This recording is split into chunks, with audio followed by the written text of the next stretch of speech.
I've wasted so much time trying to connect to a phone banking executive or trying to sort out the various IVR menus.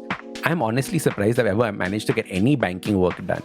Thankfully, now with the Jupiter Digital Banking app, these things are finally in the past. Their super easy to use app simplifies banking in a way we've never seen before. They have a 24/7 chat bot live on their app which connects to a human within seconds if you need. In case of more complicated interactions, you get a ticket number which can be tracked to determine where your query or complaint is and by when it can be resolved. So check out Jupiter.money to find out more or download the Jupiter app on Android and iOS to get started. Hello and welcome to the Habit Coach podcast. I am Ashdin Doctor, your habit coach.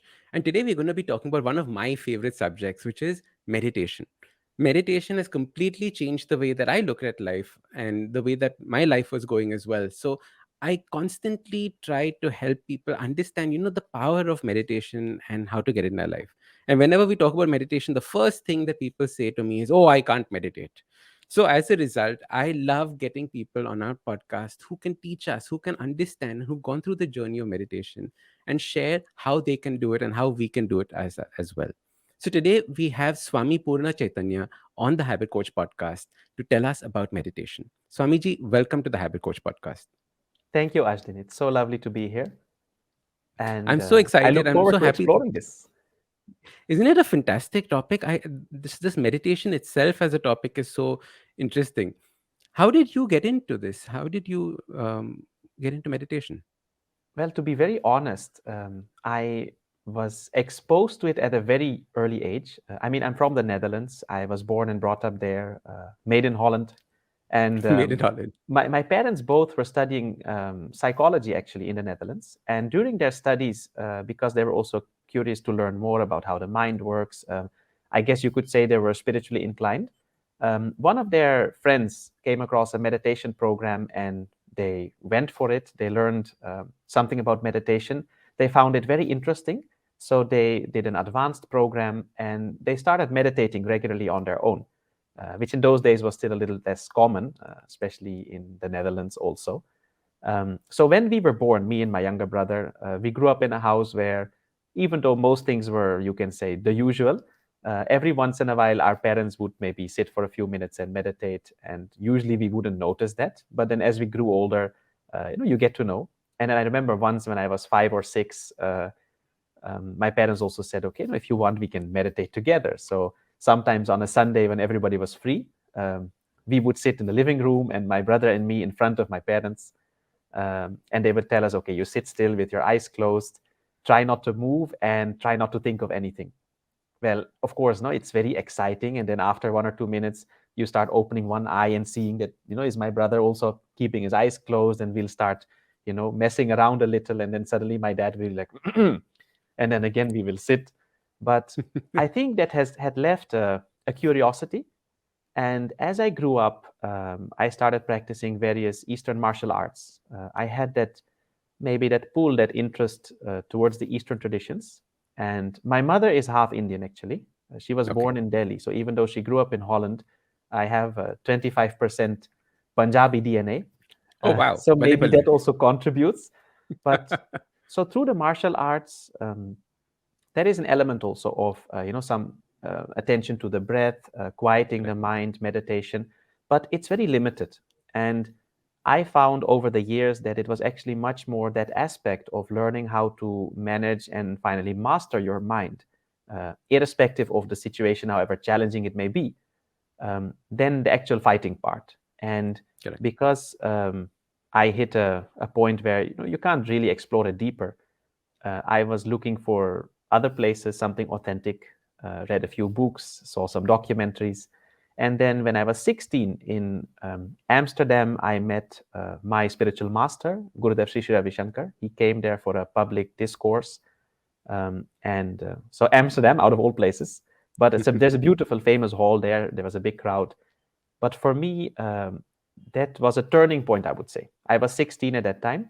And when I heard him speak, and the whole way he carried himself, his language was very simple, very easy to understand. But then at the same time, he was able to convey very profound wisdom. And he was so natural, so chilled out, and at the same time, had this very regal aura about him. And he guided us through a meditation as well as part of that program, which felt like 2-3 minutes, but 25 minutes went by like that. And like you Wow. said, I was in the same category where maybe you want to meditate. I would sit at home also, I had a small Buddha statue, and I will sit, close my eyes, and then try not to think of anything. But it's really not that easy. So for me, that was a point where I felt, oh, I have finally found someone who really knows this and who can also transfer it, or who can actually teach it. So I started doing some of the programs that his organization, The Art of Living, was offering in the Netherlands as well. So I learned more about yoga, about pranayama, meditation. And initially, the breathing techniques really helped me to quieten the mind a bit. And then to go deeper into meditation, they had some programs as well. And that was, I would say, the real start of my meditation journey. And now, fast forward, I've been practicing for over 20 years. I've been teaching across the world for the last 15 years, dedicated my life to share this because I found it was so beneficial and useful. And also because there's always been I would say, a strong drive to do something that can help people. So I was never the kid that says, "Oh, I want to be a famous soccer player or have a huge house." I was always inclined to say, "Okay, what can I do maybe to help the world more or contribute, help people?" And I found a beautiful means here. So after completing my studies, I came to India for 1 or 2 years to go deeper into this knowledge, the Vedic traditions, the knowledge of yoga, meditation, mantras, Ayurveda. And then after those 1 or 2 years, I felt that this is what I want to do with my life. I can't just go back to a 9-to-5 job and maybe have a little time in the weekend to explore this or to share this. And then over the years, this is how it has progressed. That is so beautiful. There's so much to unpack there. I have lots of questions just from what you've said right now. Firstly, you were super lucky that you had parents who were meditating in the house. Just seeing parents do these activities makes it normal, right? There are so many households where this is not normal, or for example, where exercising is not normal. Just seeing your Yeah. parents No, do no. it. Tell me about it. I grew up as a vegetarian. And in those days, I remember, of course, now it's much more popular. We have vegan, which is all over Of the course. place. But in those days, I would go over to my friend's place, after school to play, and then for lunch or dinner, the parents would ask me that when they heard I was vegetarian, but then what do you eat? And I would tell them, well, you give me the potatoes, the vegetables, just don't give me the meat. Hmm. And they said, but you can't just eat that. I said, yes, I can. So in those days, it was quite unusual. But like you said, I Correct. feel very fortunate to have that kind of exposure. Yeah. What was your first experience when you had your meditation, like a first deep session? Like you explained that the first meditation was when your guru was there. Apart from Yes. that, when you started meditating by yourself, what was that journey like as opposed to that first experience? Well, Ashdin, I think for me, one of the things that I learned about meditation from my master when I started doing some of those programs, and that was a real eye opener for me, was that our body and mind work on different laws. So, on the level of the body, if we want to achieve anything, you have to put effort. Whether it is wanting to become more flexible, to become stronger, you have to exercise. If you want to learn how to play the guitar, you need to practice. And of course, this is what we have always learned, that you have to put effort, preferably consistent effort. Like when we talk about habits, doing something regularly for some time at least, and then you get a result, you get progress, you move ahead. So we've always been taught this, that you have to do something to achieve something. But Correct. on the level of the mind, it is actually the opposite. So there, it is not effort, but it is effortlessness that is the key. And I think even for myself, initially when I was keen to meditate, or I started dabbling in it, or experimenting or trying, the biggest, well, I will not say mistake, but maybe the biggest challenge I was facing was that maybe I was trying too much. So I was trying not to think, or I was trying to settle the mind, or making an effort to focus. And then you can, yes, of course, you can say, yes, the mind settles down a bit, or it's less scattered. But to transcend the mind and to get into a state where you have such a deep experience of rest and where the mind can actually relax, unwind, and throw off so many of those stresses and strains and impressions, clear some of that emotional, well, let's say garbage that we collect sometimes. That only happens when you go beyond the mind. And the first thing I learned, and when I started practicing even on my own with the techniques that my master taught me, I realized that, it's really not even that difficult. But of course, you need to know how to go about it. And that is where, of course, in the ancient tradition, they've always said, it's these things you should learn it from a master, simply because it may take you ages to figure it out, if at all you succeed, because it's very tricky, And Yes. And that was for me, I would say, like a big shift, where I learned that that skill of doing nothing, of really letting go on the level of the mind. And that is giving a kind of rest to your mind that is even deeper than sleep. So I think, especially in a world like that we live in today, where you have so many impressions and you can't always avoid it or escape it. But then even sleeping for 6, 7, 8 hours, I think most of us have this experience that you wake up in the morning and mentally you don't feel totally fresh. There is still stuff going through your head, or you say, let me first have my cup of tea or cup of coffee or my alkaline water or Red Bull in worst case scenario to get you going. Yes. So for the mind, with all these impressions, that may not be sufficient to fully unwind or really relax. And that is where these practices become so beneficial, I think, for everyone. Correct. How do you describe the meditative state to people? How do you explain it to someone who's never experienced it? But I think that's always a challenge, because an experience is always personal, right? If someone has never seen or tasted ice cream, I could ask you, tell them what ice cream is like, and you may say, well, Swamiji, it is cold, it is sweet, it is maybe a little fluffy or creamy or whatever it may be.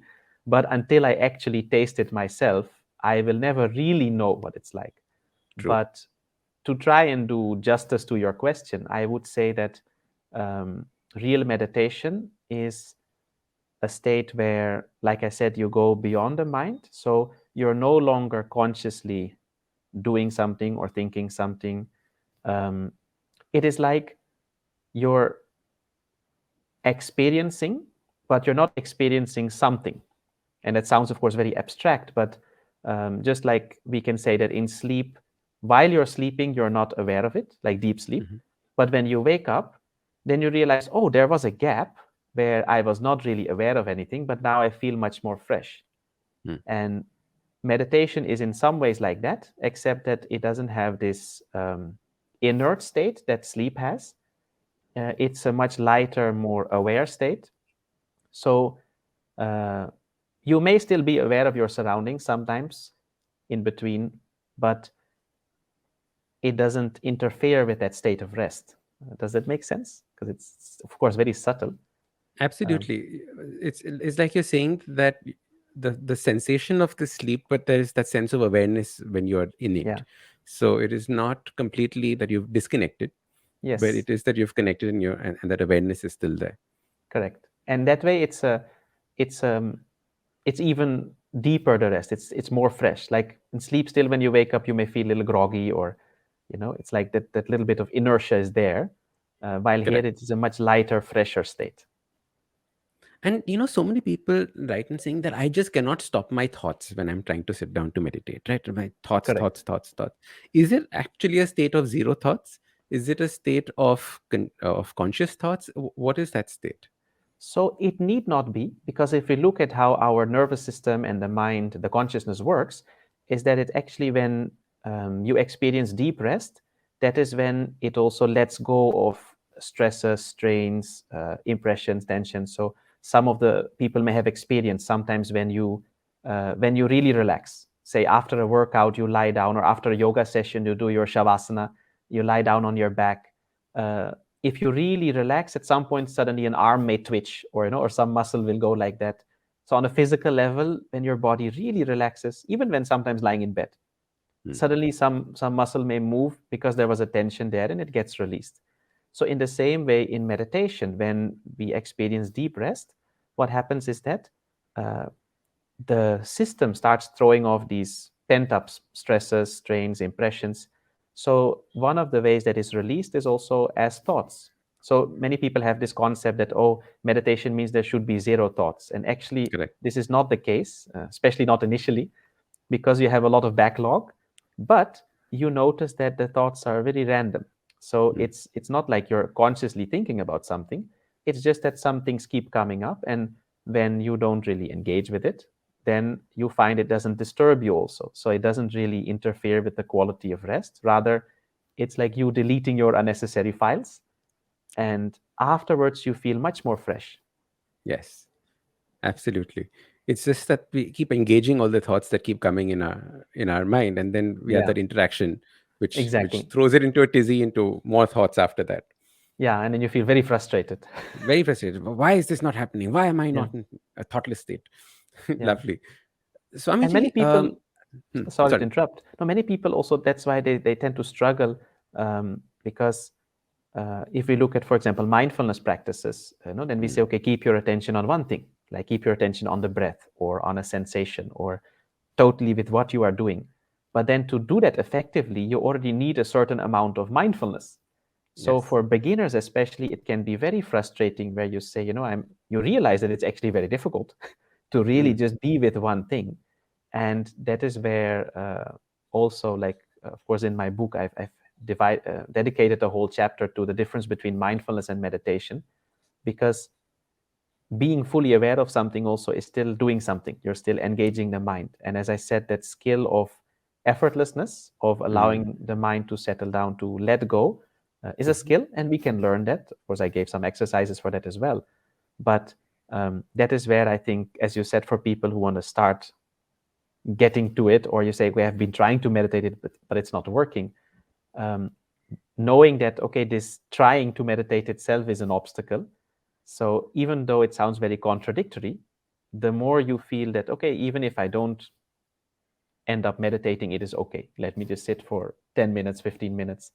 That itself can take care of some of that, that feverishness or that eagerness to meditate, and actually allow the mind to settle.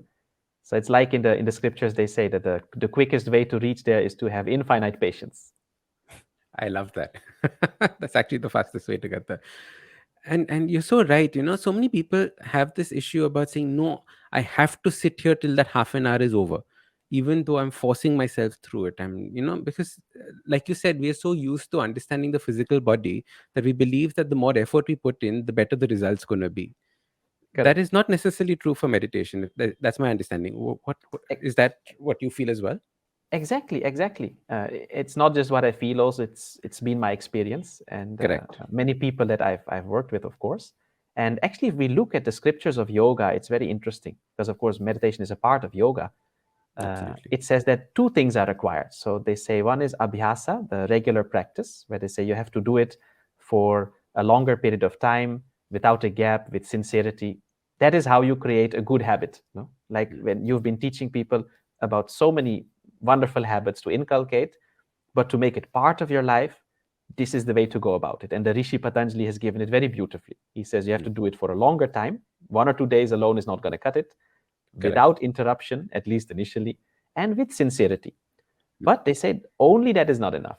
If you want to be really firmly established in that state of yoga, want to become a yogi, then you also need abhyasa, which is vairagya, which is dispassion. And that dispassion is that ability that you're not craving or wishing for anything, looking for anything, either in this life or the next. So he was a scientist. He knew that some people may be very dispassionate here, but they want a good seat in heaven. It's like I'm investing. Like now, some people are investing in Bitcoin because who knows about this monetary system, but at least there I'm set.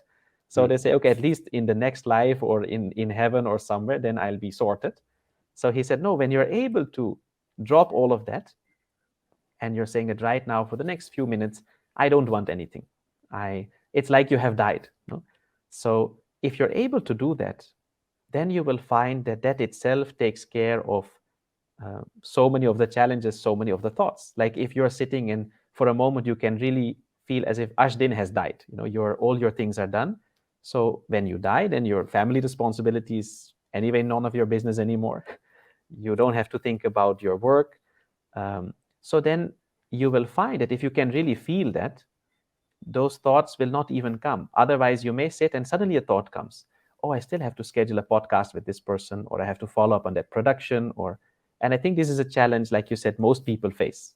You want that little bit of me time, but you end up thinking about all the pending work, all the stuff that happened earlier.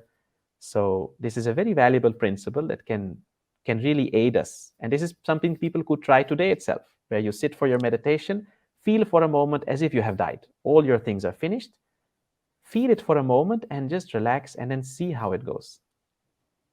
This is such a beautiful exercise. In fact, I was practicing this a while back, and every time I spoke about this idea of death to people, saying that, imagine the person has died, or imagine you have died, imagine everything is ended, because that is peace, right? Now you have nothing to worry Exactly. about. What are you going to worry about from now It's onwards? such a relief, actually. It's a relief. It's like now it's a release almost, right? Yes, and exactly. and right now our cultural way of thinking about death is so negative that Yeah. we don't even want to think about it. It That has gotten itself is such a a bad release. name, no? Yes, we celebrate life, we don't celebrate death. Yes, yes. So But I think in some way that is wisdom, being able hmm, to acknowledge, appreciate both the opposites, because life is yes, full of opposites. And the moment we favor only one, or you stick only to one, we have conditioned ourselves to become miserable sooner or later, because you cannot avoid it. You will have day and night. And I think that real skill of living life happily, peacefully, living life like a yogi, is to be able to appreciate both, because then you start seeing that this world is really very beautiful. Hello, everybody. It's been another great week on the IVM Podcast Network. On Pesa Vesa, Anupam meets co-founders and co-CEOs of Stockcall, Sitashwa Srivastav and Vinay Bharadwaj. They discuss how global investing is evolving. On Smarter with Sid, Siddharth shares what makes for a great thumbnail on social media. On Ek Chuski Finance, Priyanka shares the secret recipe of return on investment. Is India a deadly country for journalists? Media freedom activist Daniel Bastard shares his take on the Wire Talks with Siddharth. And on Say No to Drama, Chetna tells us how we can overcome the bad habit of unnecessarily interrupting a conversation. Do follow us on social media. We're IVM Podcast on Twitter, Facebook, Instagram, and LinkedIn. On LinkedIn, we've been doing a series of profiles of people within the office, so do check that out for sure. And remember, if you're enjoying this show or any of our other shows for that matter, please do tell a friend. Also, don't forget to rate us on any platforms you're listening on. And you can also check us out on YouTube. We have a page on our website, ivmpodcast.com/YouTube, with a list of all our channels. We're also doing a small listener survey to better understand how you, the listener, responds to the advertising on our network. And also, we just want to know a little bit more about you. We would really appreciate it if you could spare a few minutes to fill it out. It will really help us build some better shows for you. And finally, we'd like to thank our sponsors on the network this week, SBI Life Insurance and Jupiter, a digital banking app. in fact, you raised a lovely point. What is it like to live life as a yogi? Again, you're asking a very difficult question, how to convey an experience. But I think, and that people have given entire discourses on just small fractions of it. But I think if I try to sum it up in just one or two lines, a yogi is one who is totally at peace and comfortable with him or herself in all your aspects, and also with the world around you. So it allows you to appreciate the diversity, to welcome whatever comes, and to have an anchor inside a part of you which you experience, not just intellectually, but on an experiential level, where there is a part of me that doesn't change, that is unaffected, that is like a witness, you can say. And because that is there, you have a reference point or an anchor that allows you to sail through any experiences without really getting phased or shaken. And I think in today's world, where especially in the last 2 years, I'm sure uh, everyone who is listening can relate, we have seen that so many things have started shaking. People, whether it is your job, maybe you were not sure whether you will still have a job, or your business, whether you can run it, or your social life. You could not go out and meet your friends or your family, or your savings, the economy, your health, whatever it may be. All those things that knowingly or unknowingly we tend to rely on for our sense of security, our sense of stability and peace. When those started shaking, then we get shaken. And of course, nobody likes that. It was a very difficult time, I think, for almost everybody. But then the beauty is when you have that experience that, oh, but there is a part of me that is untouched, that is beyond this body, even beyond these thoughts and emotions and whatever keeps changing, then even when all of that starts shaking, you're able to maintain a level of peace and equanimity that does not only allow you to keep functioning properly, effectively, but you also become a lighthouse or a source of solace and stability for the people around you. So sometimes we tend to feel that all these habits or these things that we work on is only for ourselves. Like you have episodes on so many aspects of life where we can improve, but sometimes people may also struggle a little to find the time because they feel, oh, but it's selfish for me to take a lot of time just to work on me. And we tend to forget that the more wonderful a person you become, the more enthusiastic, happy, peaceful, healthy you are, you also carry that with you. So you become a source of support for people around you, just like a stressed out person can spoil the atmosphere in the office or at home. So I think we need to realize that this is one thing where we can be a little selfish, even if it's for the greater good. I like that. Be a little selfish for the greater good. Completely acceptable. Uh, what- you mentioned one important part, which was understanding self, right? And understanding, and once you understand the self, you are completely in tune, because now you know none of these external things are going to come and affect you as in a way. What is the role of meditation and therapy? Right now a lot of people are putting emphasis on going to a therapist, going to a counselor, and talk therapy, those kinds of things. Uh, are these two completely opposite aspects? Are they in line? Should you be doing both together? What are your thoughts on this? Um, well, of course, every case is unique, as you very well know. So some people may not necessarily require therapy if they meditate. It can help you deal with or prevent a lot of stress.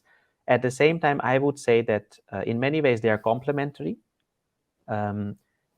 I would like to mention that sometimes, of course, every therapist, again, has a different approach, so we cannot generalize, but sometimes we hear this line, that, okay, deep inside of you, there is some trauma or some suffering, but the beauty is that actually, if you see it's on the surface.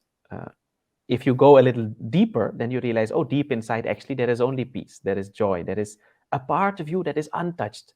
And this knowledge or awareness itself can really give people a lot of confidence or strength, because even like personally, I have also worked in prisons with prison inmates, with, and even I would say terrorists, militants, people who have not just done terrible things, but usually have also gone through terrible things. They have a lot of trauma which they carry, a lot of anger, a lot of fear, or whatever it may be. And we have seen that usually just incarceration doesn't take care of that. You take them out of society, but you don't really help them to become a better person. Correct. And when we work with them, we do the breathing techniques, the meditation, and some of this knowledge and understanding. We have seen that over a sometimes not even that long period of time, people really transform. Some of them are doing wonderful social service right now. They have taken full responsibility, because now they say, earlier, I cannot promise that I won't do it again, because some people in a fit of anger or rage or fear do something terrible. But they say almost it was like something took over, or it happened. So that leaves a lot of trauma, because that means it can happen again. I didn't consciously decide to go and, beat up someone or kill someone. But now they say, now I can actually take responsibility and say that I will not do it again, because I have learned to deal with it and to actually manage my emotions. But so those tools to put them in touch with a part of them which is beyond all that. And when you realize, oh yes, there is still an innocent, wonderful, unscarred person inside, can give a lot of strength. And even people who have been through very traumatic things, that is where meditation is a wonderful aid, I would say, or an addition. At the same time, yes, therapy definitely has its place in many cases, because it helps us also to understand. And I think even in yoga, in the traditions of yoga and Ayurveda, the Vedic tradition, they always had these two things. One is the practice, so the meditation, but then the other part was the knowledge, so understanding. And they've always said that these complement, because only the understanding, intellectual understanding or conscious understanding, may not be able to give you the experience. But without understanding it, the experience may go unnoticed, or you cannot fully harness it. So you need to know what you have. And therapy, that's where it can really help, because it can give us clarity that, okay, what is it that is troubling me, or what is it that I'm afraid of, and why is it so? And then getting that understanding, oh, but there is a different way to look at it, or there is a different context from which I can approach it. So I would see both go hand in hand. That's such a lovely answer. The aspect of therapy, and I love how you said it's about the knowledge, right? Oh, this is possibly what had happened, but that's not Yeah. who I am. Is where the meditation comes in, right? And Yes. and all the trauma is on the surface. We Yes. need to look deeper to understand who we truly are, and the trauma slowly starts being shed. Yes. Because some of Um, it, like, actually, really, trauma is mostly, actually, it's on the emotional level, so it's a little more subtle, right? So we understand, okay, what went wrong, and maybe how I can avoid it in the future, or how I can look at it. But then sometimes we see that even though intellectually you know, or you understand that there is no reason to be afraid of this or to feel bad about it, but that doesn't always take care of the feeling. So it's not so much the memory of what happened, it's the feeling behind it. And that is where we've seen that, especially the breathing techniques, like we teach the Sudarshan Kriya in our programs, some of the pranayamas and the meditation can help us to also go beyond the mind and take care of some of those deeper, deeper layers. the And then layers it that are becomes there. a beautiful package to refresh and renew yourself. How beautiful. Swamiji, what is the process like? Is there a starting point? Are there certain practices that you start off with that are basic, then intermediary, advanced? Like, how does somebody think about meditation in the way that you teach it? Um, well, of course, again, like in my book, I have given different ways to approach it. Every chapter has some exercises and things like that for people to get started. At the same time, just like in the book, I've not stuck to only one way of meditation. Of course, we in Art of Living, we have a technique that we teach, but in the same way, there are other traditions, other schools. And I, for one, will not be someone who will say, oh, this is the only way, because that is the beauty of this whole tradition, that there are so many paths to the same goal. At the Correct. same time, yes, there are certain principles that make up meditation, or that can give you an indication that, yes, I'm on the right track, or I'm progressing. At the same time, everyone is unique. Like you yourself would have experienced, and this is with everything. Some people pick up a guitar, and within a month, they do so much better than someone who has been trying for 2 years. So in that way, some people skip a few classes because naturally, they have a knack for it. Or so we all have our own conditioning. But what I would say is that to get started for people practically, one is that will really help you is having some clarity of what you want to do and where you want to go. And that is one of the main reasons I wrote my book, Looking Inward, because nowadays there is much more awareness. Like you said, many people may want to meditate, but then where do you start? There may be so many apps, so many YouTube videos, websites, and some would be really good. Many also would be maybe average. Some are really not great. Some may be something completely different. They just call it meditation. So Correct. it's quite difficult for people. Like, where do you start? So that is why in the book I've given some of these main principles that you say, okay, yes, this is what meditation is. This is what it is not. This is how you can go about it. And then some of these principles that we discussed about, one is dispassion, cultivating that skill where you say, yes, for a few moments, I don't want anything. I don't need anything. Also, especially in the beginning, one thing that can really help is having someone who can guide you. So because as you said, to figure it out, at least if you have a proper foundation, yes, then you can go ahead. But to get started, to save yourself a lot of time and trouble, I would say learn from someone who can teach you a proper technique or who can guide you initially. And also, there are different tools. Like, for example, sometimes doing a little bit of breathing techniques, pranayamas, can really help. Or if you're someone who tends to be a little restless, you sit all day, then before you sit for meditation, do a little exercise. You can go for a jog, dance, jump up and down, whatever you like doing, so that at least some of that restlessness go out of your system and you can sit still comfortably for some time. If you're very stiff, do a little stretching. And if possible, maybe initially, at least, find an environment where there's not too much of disturbance. It doesn't have to be totally quiet, but especially in the beginning, if you have your, sasuma shouting all the time because you're sitting next to the kitchen, or, you're next to a construction site, it may be more challenging than you would like. Correct. And Swamiji, what is meditation now for you at your stage in evolution? Like, how has that changed dramatically? For me, it is real quality time with myself. It is a moment of, taking a step back and dropping the world, I would say.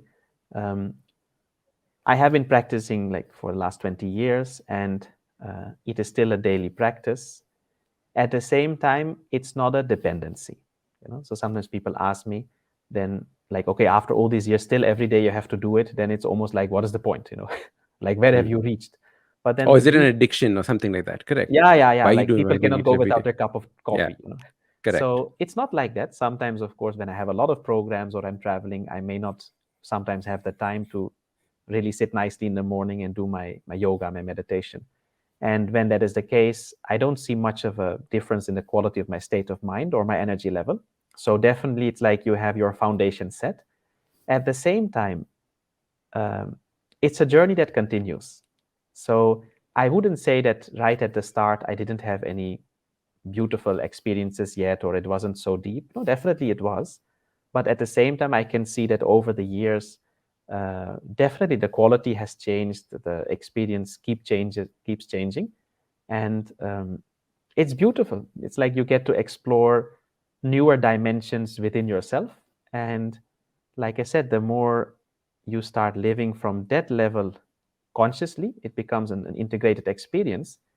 Then, as it said in the Bhagavad Gita, as a yogi, you become like the lotus leaf, and the water doesn't stick. It's at Padma Patram Ivamasi. It means the leaf of the lotus and the water on it, it just slides off. So you become like that in the world. So sometimes people ask also, as a Swami, as a monk, they think you should be sitting in an ashram or a monastery somewhere or on a mountain.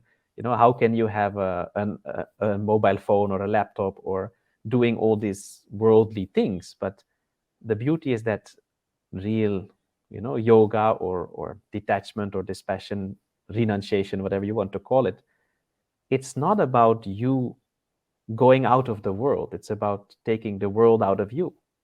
And I think that's a beautiful quality that to some extent everyone should be allowed to experience, where you do your things, you have to do your daily stuff, but at the same time, there is this underlying silence or peace that doesn't get shaken, irrespective of where you are or what you're doing, so that you can really feel at home wherever you go. Is it that the worldly experiences exist, but the desire for them doesn't? Is that another way of thinking about it? That is one way. Okay. See, of course, desire is one thing that takes our mind out of the present moment. So desire is one way of looking at it, is basically you're successfully postponing your own happiness because Correct. you think it is Absolutely. later, Or not sabotaging your happiness. Yes, Exactly. absolutely. Yeah. So we're very good at that. So we keep promising ourselves that, okay, later I will be happy or peaceful, but who knows when or if it will happen. But it's not only the desire part. It is also like, as you know, that certain experiences may make us uneasy or uncomfortable or stressed. And that to some extent is because we still identify a lot with our body, our feelings, our thoughts, what others think of us, or how we would like others to see us. And the more we realize that on one level we are all beyond this body and mind, then yeah, it just becomes, we start giving less importance. And I think this is one of the biggest lessons I've also learned in my journey, that, and this is very interesting also for those who may be, a little bit more into psychology and all of that, that the things, that the thoughts that become the strongest impressions, or that even leave an impression and thus can also disturb or trouble or distract us, are those things that we have given a lot of importance to. So we have people telling us things all day, and most of it you may not remember. But when a loved one looks at you in the wrong way, or a colleague says something about, or you've heard that someone said something about you behind your back, it can really prick you, and you remember it. It stays with you, to the extent that sometimes even months or years later, we may feel uncomfortable in someone's presence, or even someone mentioning their name.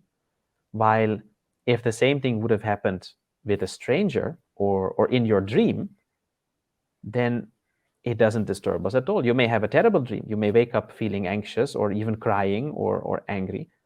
But then the moment you realize it was just a dream, then within minutes, sometimes seconds, you forget it and say, in my dream, you have treated me very badly and beaten me up. Then now when I see you in person, even if I would remember that, I don't hold it against you. I don't say, this Ashdin guy, yeah, No, I may even, if I remember, have a good laugh and say, you know what, I had such a funny dream. You were beating me up. So the beauty is, the more we realize that all these experiences that we have are also just fleeting impressions, because whatever happened yesterday, it's gone now, whether it was pleasant or not. We start giving less importance to the events, to the situations, and then those impressions don't become so strong, and they don't disturb us so much anymore. Beautiful. I love the way that you tied that in together. Swamiji, how can people continue this conversation with you? How can they get in touch? How can they find your book? Where is it available? Well, the book is easy. It's called Looking Inward, Meditating to Survive in a Changing World. Or if you're in other parts of the world, there is another edition which has almost the same name. It's still called Looking Inward, but then How to Find Calm in a Chaotic World. This is published in the UK, Australia, South Africa, everywhere. So that you just go on Amazon or anywhere where you like to get your books online, or go to a bookstore. We've just had the release in Europe for the Dutch and the German edition as well. Oh, wow. Congratulations. The Arabic edition is already available in the Middle East. And we have few more languages coming up, such as Russian, French, Italian, and a few others. Hindi is coming also in the next few months. But so the book is called Looking Inward. And for people who would like to, maybe connect, reach out to me, I do my best to keep up. I do that personally with my social media. So people could drop me a message on Instagram, the same name, Swami Purnachaitanya. I should say it's a verified handle, because some people have been, one guy actually has been creating fake accounts in my name. Oh, wow. So look for the blue tick. But Look for the blue tick. Yes. So on Instagram, Twitter, Facebook, I have a YouTube channel that I've not been as regularly with recently, but I'll do my best. Or go to my website, swamipurnachaitanya.com. It has links to all of these. And if people like mantras also, I've recorded some mantras. It's on Spotify, Apple Music, all of that. Fantastic. So you're most welcome to reach out to me. It may take a few days sometimes to revert, but I do always reply.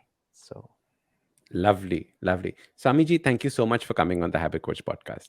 It was truly a pleasure, Ashdin. I've listened to some of your podcasts in the past as well. And it's been an honor and a pleasure to be here with you. And definitely, I look forward to stay in touch.